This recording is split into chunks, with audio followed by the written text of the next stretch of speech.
Hello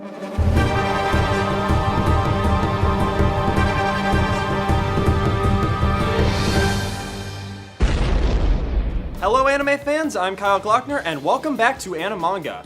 During my early days of anime watching, I had a simple method for finding new shows to watch.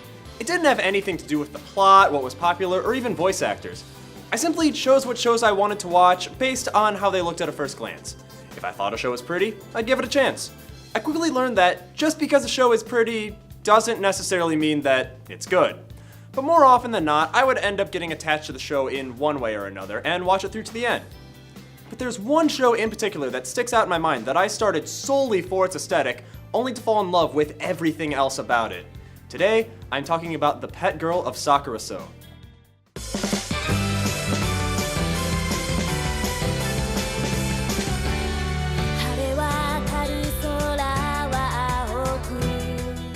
The Pet Girl of Sakurasou focuses on a group of students living in the Sakura dorms of Suimei University of the Arts. Our protagonist, Sorata, is forced into living at this problem child dorm when he refused to give up a stray cat he took in. One day, he's tasked with looking after a young girl named Mashiro, who is unable to take care of herself. From there, hilarity ensues as you watch this quirky group of art students deal with the struggles of school life. Honestly, this show's story hooked me almost immediately. The plot was basic enough to easily latch onto, but a lot of my love for this show came from the characters themselves. Each one just stands out crystal clear in my mind because of how unique each of them are. They all have some little tick that really sets them apart from regular tropey characters and gives the cast a nice chemistry, making scenes between them range from hilarious to tear-jerking, and I loved every second of it. And like I said at the beginning, the art style was what initially drew me to this show, and for good reason. I like to think that certain shows have certain aspects of their production enhanced to match the themes of the show. For a music anime, the soundtrack should be phenomenal. For a racing anime, the cars should be super detailed. For an anime about art students, the show really succeeded in making everything gorgeous. From the backgrounds, to the music, to the characters themselves, everything looks and sounds amazing and really shows off the attention to detail. But writing off this series as just another quirky high school rom-com with some good art and characters would be a severe injustice to everything this show has to offer. We're not dealing with the average anime rom-com anymore. For starters, Sakurasou does a really great job of making us feel attached to their characters. All throughout the series, we see each of the students of the Sakurasou dorm as they work on their various projects, from animation to script writing, game development, voice acting, and even drawing manga. But one of the greatest aspects of this is seeing how much everyone fails throughout their time. The show really explores the depths of each person's failure and how it affects them, and really shows how low each of them can be pushed and how they bounce back from it. As someone who never really had the self-confidence to pursue a career in art, this show really hit me hard at times, and that's part of why I grew so attached to it and love it so much.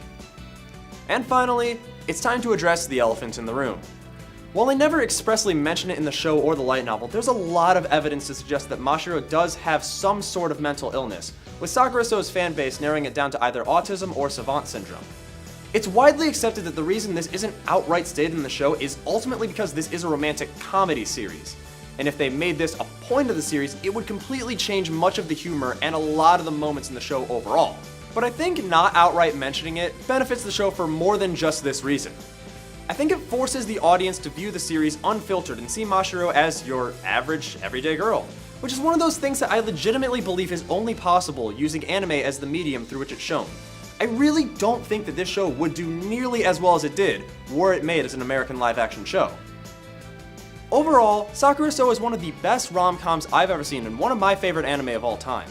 At 24 episodes, this series will be sure to work its way into your heart one way or another, so if you have a chance, go check it out. The Pet Girl of Sakurasou was directed by Atsuko Ishizuka and animated by JC Staff, while the light novel was written by Hajime Kamoshida and illustrated by Keiji Mizoguchi.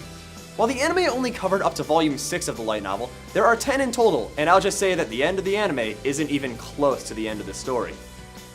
But that's all the time I have for today. Let me know what you think by tweeting me at ZTV Goofing Off using the hashtag Animanga. Until then, I'm Kyle Glockner, and I'll see you next time on Animanga.